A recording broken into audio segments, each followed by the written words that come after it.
আসসালামু আলাইকুম ভিউয়ার্স। আজকে আমরা সম্পূর্ণ খাসি রোস্ট করব, সেই প্রসেসগুলো সংক্ষেপে আমরা দেখাবো ইনশাআল্লাহ। আপনাদেরকে সাথে থাকুন। প্রথমে আমরা মশলাগুলো ম্যারিনেট করব। আদা বাটা, রসুন বাটা, অন্যান্য গরম মশলা যেমন দারচিনি, এলাচ, জয়ত্রী, জয়ফল, কাবাব চিনি, পেঁপে বাটা, টক দই, সস, হলুদ, মরিচের গুঁড়া, লবণ, এগুলো সব কিছু একসাথে মিক্স আপ করে একটা পেস্ট বানাবো আমরা। পেস্ট বানানোর পরে সেগুলো আমরা খাসিটি সেলার পরে, অর্থাৎ ভুঁড়ি এবং মাথাটা এবং পাগুলো বের করার পরে আমরা মশলাগুলো তার শরীরে খুব ভালোভাবে ডলে ডলে লাগিয়ে দেব, যাতে মশলাগুলো তার প্রত্যেকটা অংশে প্রবেশ করতে পারে।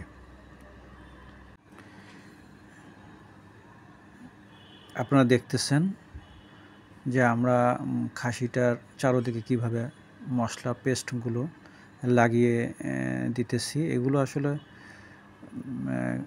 লাগিয়ে কিছুক্ষণ কিছু 2-3 ঘন্টা এগুলো মেরিনেট করে রাখতে হবে, আদারওয়াইজ এই মশলাটা ভিতরে ঢোকে না, বড় জিনিস তো এই জন্য আর কি। আচ্ছা, এখন আমরা ম্যারিনেট করে রাখছি। এর ভিতরে আমরা আপনাদেরকে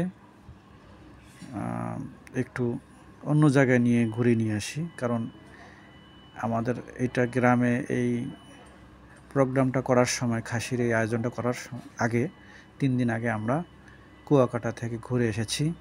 তো ভাবলাম ওদিকে ম্যারিনেট হয়ে থাক বা 2-3 ঘন্টা ম্যারিনেট হোক, আমরা এর ভিতরে আপনাদেরকে একটু কুয়াকাটার রাস্তা বা বরিশালের যে রাস্তাটা সেটা একটু দেখাই, আর একটু সমুদ্রটাও দেখাই।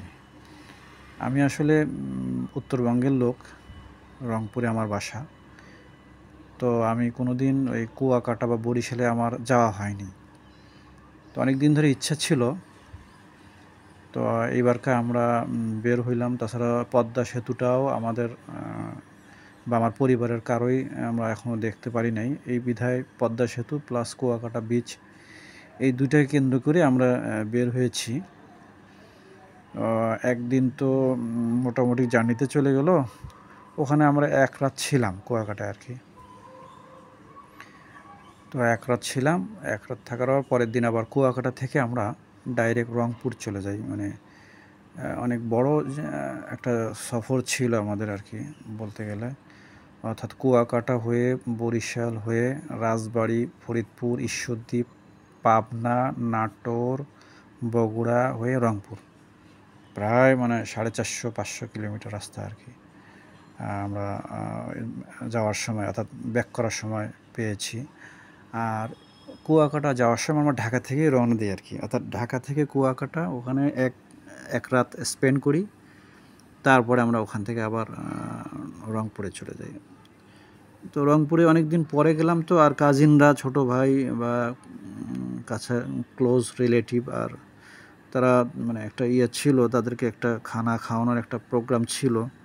তো বিধায় আমরা ওই ভাবলাম যে একটা গোটা খাসি রোস্ট করেই খাই, কারণ এটা একটা ধরেন দেখতেও ভালো লাগে, আর আরবরা খায়, আমরা ভাবলাম যে আমরা একটু খাই, এই মনে করে আর কি এই প্রোগ্রামটা করা। তো এই বিচে আমাদের ছেলেরা, 3টা ছেলে আমার ওখানে হাঁটতেছে। আমরা আসলে গিয়েছিলাম সানসেটটা দেখার জন্য, কিন্তু মেঘলা, এই কারণে দেখতে পারিনি। যাই হোক, আমরা আবার ফিরে আসি। আমরা ফিরে আসলাম রংপুরে। তো আমাদের মেরিনেট শেষ। আসলে এই গ্রামে তো গোটা খাসি কোনো সময় রাঁধে না, তো এই জন্য এর যে এই পাত্র পাওয়াটা আমাদের জন্য খুব ডিফিকাল্ট ছিল। ফলে আমরা একটা উপস্থিত বুদ্ধি আর কি, যেটা আর কি ওই বড় পাতিলে পানি দিয়ে একটা গাবলা বসাই দিয়ে ওর উপরে খাসিটা, মেরিনেট করে খাসিটা বসিয়ে ঢাকনা দিয়ে জাল দিই, বাষ্পর মাধ্যমে। অর্থাৎ এটা সিদ্ধ করি আমরা, প্রায় 4 ঘন্টা 3 ঘন্টা সময় লাগে। তো বিষয়টা হচ্ছে বাষ্প দিয়ে সিদ্ধটা একটু মানে টেস্টি হয়, কারণ ময়েশ্চারটা কম থাকে গোস্তে। আর পানির মধ্য দিয়ে সিদ্ধ করা ওটা একটু ময়েশ্চার বেশি থাকে, বিধায় মানে আমার ওটা টেস্ট কম লাগে আর কি। তো এটা হচ্ছে সিদ্ধ করার পরে, অর্থাৎ বাষ্পে সিদ্ধ করার পরে আমরা এটাকে ভেজে নিই, তেলে ভেজে নিই, নিয়ে তারপরে যখন আমরা সিদ্ধ করি, বয়েল করি, তখন এর তেল বা এগুলো ওই পানিতে পড়ে যায়। ওই পানির মধ্যেই, মশলা পানির মধ্যে আমরা ওই রাইসটা দিয়ে দিই। দিয়ে রাইসটা যখন কাছাকাছি হয়ে যায়, মানে 60-70%, তখন আমরা আবার ওই তেলে ভাজা ফ্রাই করা খাসিটা ওর ভিতরে ঢুকিয়ে দিই। দেওয়ার পরে কিছুক্ষণ ওখানে দমে রাখলে এটা মানে মোটামুটি সিদ্ধ বা সফট হয়ে যায়। বেশ খেতেও বেশ টেস্টি হয়। তাছাড়া ওই যে 2-3 ঘন্টা ম্যারিনেট করে রাখার কারণে মশলাটাও ভিতরে ঢুকে যায় আর কি। দেখেন বেশ সফট আর কি। ওই যে আমার ওই যে পা বের করতেছে টানে টানে আর কি। চাকুও ব্যবহার করতেছে, কারণ বড় তো, আবার গরম, একটু হাত দিতে পারতেছে না ডাইরেক্ট, দ্যাটস ওয়াই মাঝে মাঝে চাকু দিয়েও তারা কেটে খাসিটা ছেঁটতেছে আর কি। একটা আনন্দ আর কি আমাদের আর কি। এটা গ্রামের ক্লোজ রিলেটিভ